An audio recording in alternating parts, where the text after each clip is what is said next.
Good morning students, BCom final year. आज मैं आपको रेजिडेंशियल स्टेटस का लास्ट पार्ट करवाऊंगी। रेजिडेंशियल स्टेटस मैंने आपको शुरू किया हुआ है, आपको बताया कि कर भार जो है, टैक्स बर्डन जो है वो रेजिडेंशियल स्टेटस के ऊपर निर्भर करता है। रेजिडेंट के ऊपर सबसे ज्यादा, नॉट ऑर्डिनरी रेजिडेंट पे उससे कम, और फिर नॉन रेजिडेंट के ऊपर उससे कम।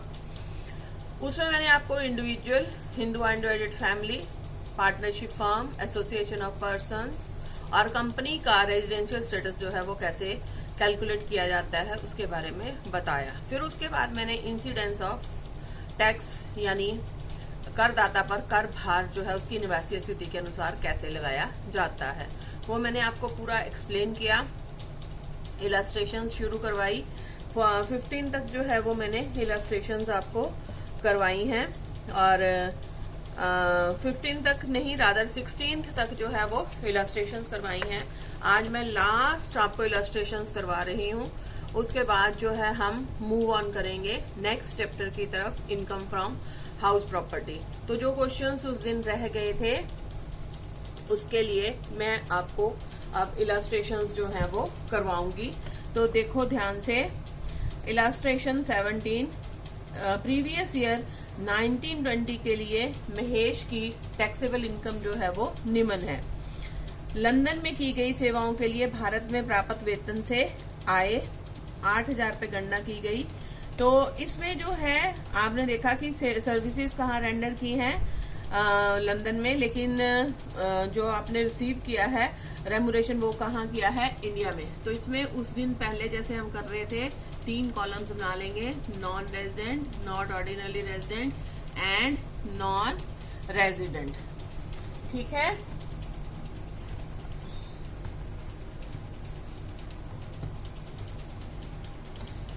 Not ordinary resident. तो हमने बारी बारी से जो है वो कैलकुलेट करना है। लंदन में सर्विसेज जो है आपने प्रोवाइड की, income from salary received in India for services render in London 8,000 commuted. तो ये सारे तीनों पार्ट्स में जो है वो क्या होगी, टैक्सेबल जो है वो होगी, तीनों में टैक्सेबल होगी, क्योंकि सर्विसेज लंदन में की हैं लेकिन उनकी जो फर्स्ट रिसिप्ट है, रिसिप्ट इन हैंड है, वो इंडिया में है।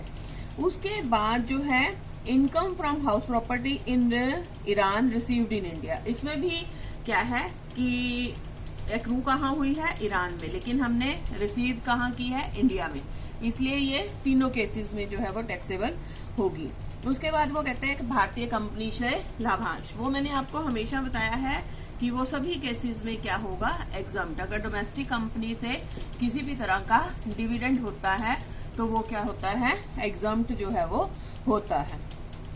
उसके बाद आप देखो 4th पॉइंट, बांग्लादेश में जमा पर कमाई गई तथा प्राप्त की गई 6,000 रुपया। Income earned and received in Bangladesh from bank deposited there, वहीं जो है जमा करवा दी। आप देखो कि अब ये जो इनकम है वहीं उसने जमा करवा दी है, तो ये किस केस में टैक्सेबल होगी, सिर्फ रेजिडेंट के लिए। ये earned in India, earned outside India, received outside India and deposited there, यहाँ पर जो है इसके ऊपर सिर्फ एसएससी को जो है वो टैक्स देना होगा।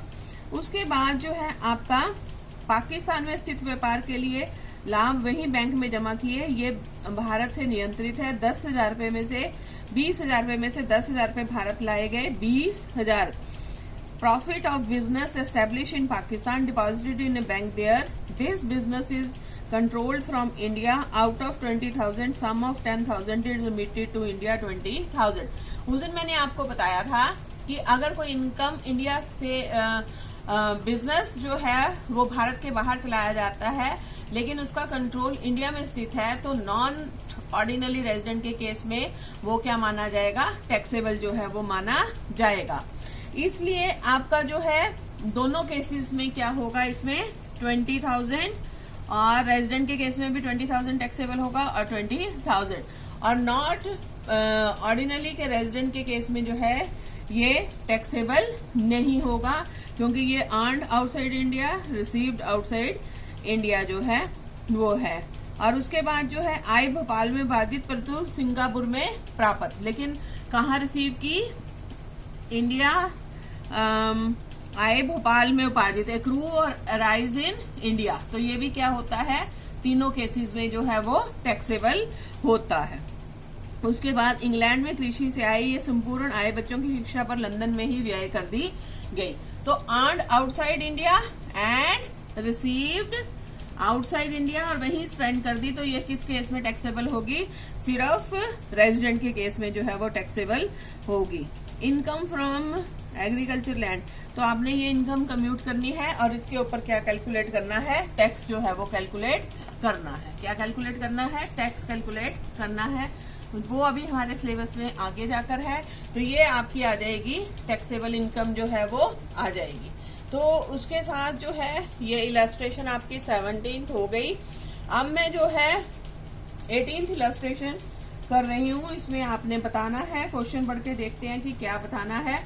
मिस्टर एन भारत का नागरिक है लेकिन भारत में असाधारण निवासी है, उनकी प्राप्तियों की कर योग्यता के संबंध में विवेचना कीजिए। Mister N is an Indian citizen but not ordinarily resident, यहाँ पर उल्टा है कि स्टेटस दिया हुआ है, आपने ये बताना है कि ये उसकी इनकम में ऐड होगा या नहीं होगा। तो ध्यान से देखना, ₹1,80,000 were earned from a business in Africa and the profit of which have been remitted to India. The assessee operates the business only when he is in America. तो वो भारत के बाहर ही अर्न करता है, रिसीव करता है, और उसका कंट्रोल भी जो है वो कहाँ है, भारत के बाहर स्थित है, इसलिए वो जो है उसकी इनकम में ऐड नहीं होगा, वो उसकी इनकम में ऐड नहीं होगा। तो दूसरा आप देखिए बी पार्ट इसका, remuneration of ₹1,50,000 commuted due to him services rendered in America, company was credited his bank account in America immediately thereafter remitted to India. यहाँ मैंने आपको बार बार बताया है कि हमारी रिसिप्ट से मतलब है फर्स्ट रिसिप्ट से, तो रिसिप्ट जो है वो अमेरिका में ही हुई है और अमेरिका में ही उसको अर्न किया गया है, वहीं रिसीव किया गया है, बाद में भारत भेजी गई है, इस बात से कोई फर्क नहीं पड़ता, तो इसलिए ये नॉट ऑर्डिनरी रेजिडेंट के केस में टैक्सेबल नहीं होगी। उसके बाद सी पार्ट है, capital gain ₹2,85,000 from transfer of house in America and 3,000 from the transfer of plots situated in Delhi in India। तो जो दिल्ली वाला प्लॉट है अमेरिका में वो टैक्सेबल नहीं होगा, जो अमेरिका में कैपिटल गेन हुआ है वो इंडिया में जो है वो टैक्सेबल नहीं होगा। उसके बाद salary earned in America 4,50,000 commuted, तो ये भी भारत में अर्न नहीं किया, भारत में हम मान लेते रिसीव भी नहीं किया, इसलिए ये इंडिया में टैक्सेबल नहीं होगा। Agriculture income land situated in Jaipur Rajasthan 5,50,000, और इंडिया में मैंने आपको चैप्टर पूरा करवाया है एग्रीकल्चर इनकम का, और उसमें बताया था कि अगर लैंड सिचुएटेड इन इंडिया है तो वो इनकम भी क्या मानी जाएगी, एग्जम्प्ट जो है वो मानी जाएगी, और वो सभी केसेस में जो है किसी भी केस में टैक्सेबल नहीं होगी, but with subject to the condition land must be situated in India. तो ये चीजें जो है आपने ध्यान में रखनी है। उसके बाद मैं 19th इलस्ट्रेशन जो है वो आपकी पढ़ूंगी। The following are the incomes of Shri Deepak for previous year 1920, previous year 1920, और आपका जो है आपने कम्यूट करनी है इनकम रेजिडेंट के केस में, नॉट ऑर्डिनरी रेजिडेंट के केस में, नॉन रेजिडेंट के केस में। इसमें फिर जो है हमारी तीनों में इनकम है resident, not ordinary resident and non resident, तीनों केसेस में है। तो हम देखते हैं सबसे पहला क्या है, dividend from Indian company 10,000, Indian company से जब भी डोमेस्टिक कंपनी से डिविडेंड होगा तो वो सभी केसेस में क्या होगा, एग्जम्प्ट होगा। ये ध्यान देने योग्य बात है कि जो डिविडेंड इंडियन कंपनी से होगा वो क्या होगा, एग्जम्प्ट होगा। Profit from business in Japan received in India, received in India जहां वर्ड आ गया तो वो तीनों केसेस में टैक्सेबल होगा। अब हमने इतनी सारी इलस्ट्रेशन कर ली है, आपको क्लियर होना चाहिए तीनों केसेस में क्या होगा, टैक्सेबल जो है वो होगा। उसके बाद वो कहते हैं profit from business in Pakistan deposited in a bank there the business is controlled from India. ये मैंने बताया था कि रेजिडेंट के केस में तो हम वैसे भी आंख मूंद के बंद कर देंगे, लेकिन ये बिजनेस कंट्रोल्ड फ्रॉम इंडिया है, कंट्रोल फ्रॉम इंडिया है इसलिए नॉट ऑर्डिनरी रेजिडेंट के केस में टैक्सेबल होगा, लेकिन नॉन रेजिडेंट के केस में ये टैक्सेबल जो है वो नहीं होगा। उसके बाद वो कहते हैं interest received from a non resident mister Abdul on the loan provided to him for a business carried out in India. ये मैंने आपको बताया था इंसिडेंस ऑफ टैक्स में कि अगर भारत में व्यापार के लिए कोई लोन के ऊपर इंटरेस्ट दिया जाता है तो वो तीनों केसेस में क्या होगा, टैक्सेबल जो है वो होगा। 5,000, 5,000 एंड 5,000, तो तीनों केसेस में जो है वो टैक्सेबल होगा। उसके बाद जो है income was earned in America and received there but brought in India, बाद में भारत में लाई गई, तो इससे जो है सिर्फ रेजिडेंट के केस में टैक्सेबल होगी क्योंकि इसकी फर्स्ट प्राप्ति भारत में नहीं है, बाहर है भारत के। रेजिडेंट और नॉट ऑर्डिनरी रेजिडेंट के केस में टैक्सेबल नहीं होगी। उसके बाद जो है share of income from partnership firm, अगर पार्टनरशिप फर्म का से कोई इनकम होती है, यहाँ मैं बताना चाहूंगी अभी तक हमने किसी क्वेश्चन में नहीं आया, पार्टनरशिप में जो टैक्स है वो पार्टनरशिप फर्म दे देती है, इसलिए जो प्रॉफिट में से शेयर मिलता है वो इंडिविजुअल के लिए क्या होता है, एग्जम्प्ट। सिर्फ किसकी बात कर रही हूँ, प्रॉफिट शेयर की बात कर रही हूँ, वो तीनों केसेस में क्या होगा, एग्जम्प्ट जो है वो होगा। उसके बाद वो कहते हैं इंटरेस्ट ऑन डिबेंचर्स, नहीं, income from house property in India received in America, इससे कोई फर्क नहीं पड़ता, एक्रूड इन इंडिया है, इसलिए तीनों केसेस में ये क्या हो जाएगी, टैक्सेबल जो है वो हो जाएगी। 12,000, 12,000, 12,000। उसके बाद कहते हैं interest on debentures of Indian company, interest on debentures है, ये डिविडेंड नहीं है, इसलिए ये क्या होगी, तीनों केसेस में इंडियन कंपनी से डिविडेंड है आपका। उसके बाद लास्ट पॉइंट है capital gain on sale of agriculture land situated in Ajmer, Ajmer में है, तो अजमेर कहाँ है, भारत में स्थित है, तो भारत में स्थित है इसलिए उससे होने वाली इनकम जो है वो तीनों केसेस में होगी, और ये लैंड जो है वो रूरल एरिया में है, तो इसलिए ये टैक्सेबल एग्रीकल्चर लैंड होते हुए भी क्या होगी, टैक्सेबल होगी। ये आपकी रूरल एरिया में नहीं है, आपकी सिर्फ किस में है, ये अर्बन एरिया में है, इसलिए ये क्या मानी जाएगी, टैक्सेबल जो है वो मानी जाएगी। तो हमने जो है इलस्ट्रेशन नंबर 19 करी, अब हम इलस्ट्रेशन नंबर जो है वो 20 करेंगे, लेकिन उससे पहले जो है हम इसको स्टेटमेंट को पढ़ लेंगे। श्री हेमंत कचौड़ीवाला की 31 मार्च 2020 को समाप्त होने वाले गत वर्ष के लिए कर योग्य आय का विवरण निम्नलिखित है। तो आपको स्टेटमेंट दी हुई है उसकी इनकम की 31 मार्च 2020 की, तो आपने जो है उसकी इनकम तीनों में कैलकुलेट करनी है। Income from house property in Canada 10,000 which was deposited in a bank there, out of this 4,000 was remitted to India। आप सबको पता है कि फर्स्ट प्राप्ति कहाँ होनी चाहिए, इंडिया में होनी चाहिए, तो ये फर्स्ट रिसिप्ट इंडिया में नहीं है, इसलिए ये इनकम कहाँ टैक्सेबल होगी, सिर्फ रेजिडेंट के केस में जो है वो टैक्सेबल होगी। दूसरा रॉयल्टी रिसीव्ड इन इंडिया, ये तो बिल्कुल सिंपल है, अगर रिसीव्ड इन इंडिया है तो ये तीनों केसेस में आपकी क्या हो जाएगी, टैक्सेबल जो है वो हो जाएगी। तीनों केसेस में क्या हो जाएगी, टैक्सेबल जो है वो हो जाएगी, तीनों केसेस में टैक्सेबल हो जाएगी। 24,000, 24,000, 24,000, 24,000, 24,000, 24,000। Income from business in Sri Lanka 25,000, out of which 15,000 were received in India, this business is controlled from India. अब ये फिर वो केस आ गया कि जब कंट्रोल फ्रॉम इंडिया है बिजनेस, तो वो कब होगा, नॉट ऑर्डिनरी रेजिडेंट के केस में। रेजिडेंट के केस में तो आपकी पूरी 25,000 टैक्सेबल हो जाएगी, नॉट ऑर्डिनरी रेजिडेंट के केस में आपकी नॉट ऑर्डिनरी रेजिडेंट के केस में भी पूरी की पूरी हो जाएगी क्योंकि कंट्रोल फ्रॉम इंडिया है, और नॉन रेजिडेंट के केस में जो है आपकी किस में हो जाएगी, कितनी हो जाएगी, 15,000 जो है वो टैक्सेबल हो जाएगी। 15,000 जो है वो टैक्सेबल हो जाएगी जो इंडिया में रिमिट की गई है, जो इंडिया में रिमिट की गई है।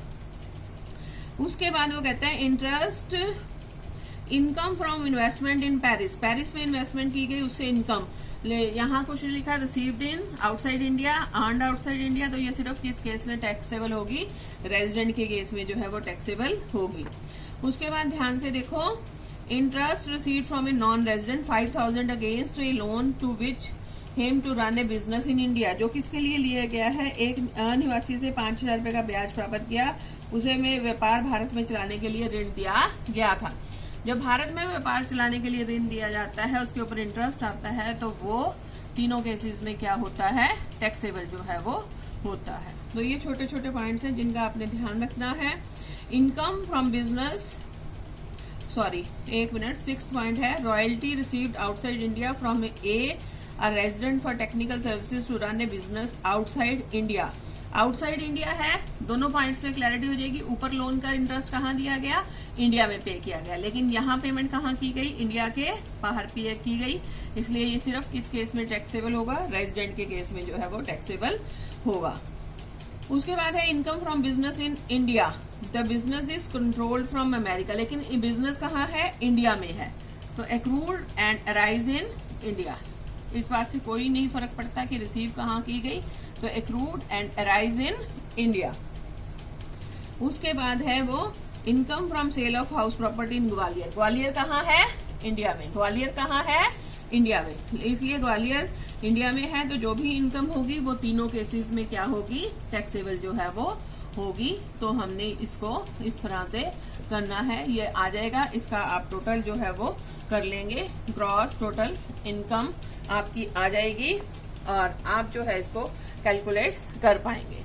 तो ये आपका था 20th इलस्ट्रेशन थी। अब मैं जो करवा रही हूँ 21st इलस्ट्रेशन है आपकी।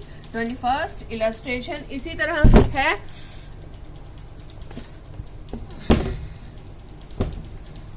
इसी तरह से है, आपने ध्यान से बस अब देखना है।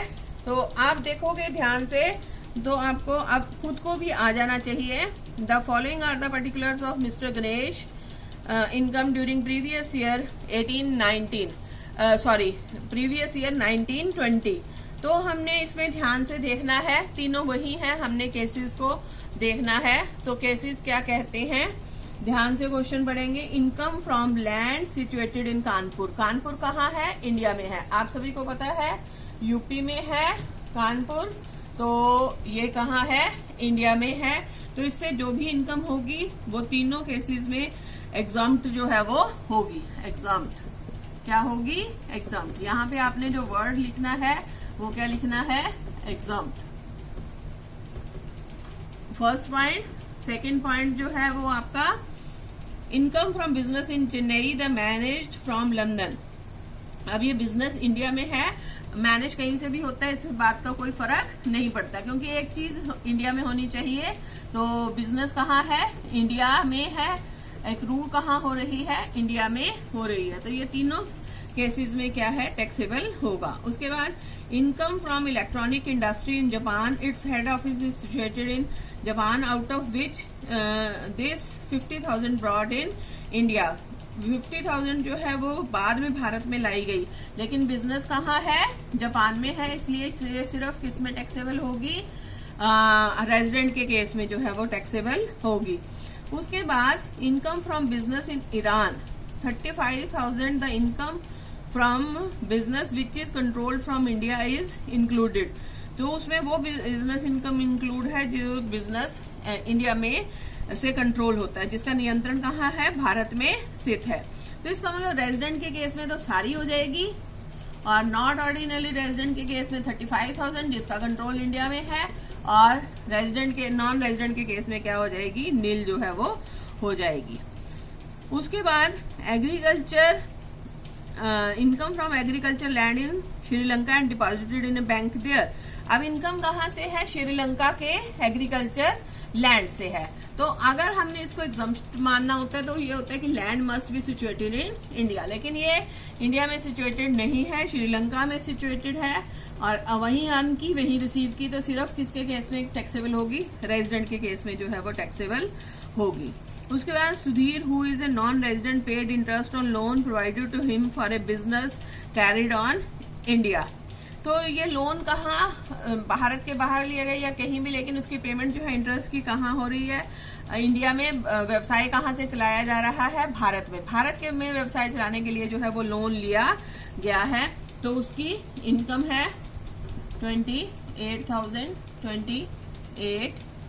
तो ये सारा जो है हम क्या करेंगे, इसके टोटल कर लेंगे। आपके पास क्या आ जाएगी, हर एक व्यक्ति की taxable income, resident, not ordinary resident, non resident के केस में जो है वो आपकी इनकम जो है वो आ जाएगी। तो ये आपका है 21st क्वेश्चन। उसके बाद जो है वो मैं आपको करवाऊंगी 22nd question. Shri Sanwar has the following income for previous year ended 31st March 2020। तो इसमें हम क्वेश्चन आराम से पढ़ते हैं। Salary from government of India, he lived in America for 3 months due to services and received salary for such period there commuted. लेकिन उसकी services किस वजह से हैं, गवर्नमेंट ऑफ इंडिया की वजह से हैं। तो ये एक स्पेशल पॉइंट है जिसमें गवर्नमेंट ऑफ इंडिया की तरफ से अगर सर्विसेज हैं, अगर वो भारत के बाहर ही रिसीव करता है तब भी कोई फर्क नहीं पड़ता। तो ये सारे केसेस में क्या होगी, टैक्सेबल होगी, क्योंकि ये क्या है, सर्विसेज ड्यू टू गवर्नमेंट ने उसे जो है वो भारत के बाहर भेजा हुआ है, तो उसकी इनकम जो है वो सारे केसेस में टैक्सेबल होगी। एक विदेशी कंपनी से ब्याज अमेरिका में प्राप्त किया और वहीं बैंक में जमा करा दिया। Interest from a foreign company received in America and deposited in a bank there. तो भारत के बाहर अर्न की, भारत के बाहर जो है आपने रिसीव की, भारत के बाहर ही जो है आपने रिसीव की। तो ये सिर्फ जो है रेजिडेंट के केस में जो है वो टैक्सेबल होगी। उसके बाद जो है वो कहता है income from house property in India received in America. लेकिन हाउस प्रॉपर्टी कहाँ है, इंडिया में स्थित है, तो इसलिए ये तीनों केसेस में टैक्सेबल होगी। एक चीज जो है वो कम से कम भारत में होनी चाहिए, एक्रूड और अराइज इन इंडिया और रिसीव्ड इन इंडिया। तो यहाँ एक्रू कहाँ कर रही है, इंडिया में कर रही है। उसके बाद interest on debenture from a Indian company received in New York and spend there. तो ये इंडियन कंपनी से है, ये भी तीनों केसेस में क्या होगा, आपका टैक्सेबल जो है वो होगा। तीनों केसेस में जो है वो टैक्सेबल होगा 25,000, 25,000 एंड 25,000।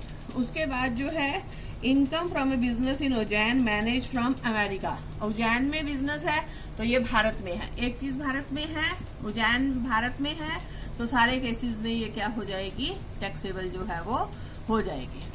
तो ये है। उसके बाद जो है इसमें लास्ट पॉइंट है क्वेश्चन में, न्यूयॉर्क से उसके भाई द्वारा उन्हें उपहार भेजे गए 20,000 के गिफ्ट भी हमेशा क्या होता है, एग्जाम्प्ट होता है। इसमें आगे हम डिटेल में पढ़ेंगे किस किस द्वारा दिया गया आपका गिफ्ट जो है एग्जाम्प्ट होता है। माता पिता, भाई बहन, फर्स्ट कजन्स जो है उनके द्वारा दिया गया, इन लॉज, वाइफ, उसके पेरेंट्स के द्वारा दिया गया गिफ्ट जो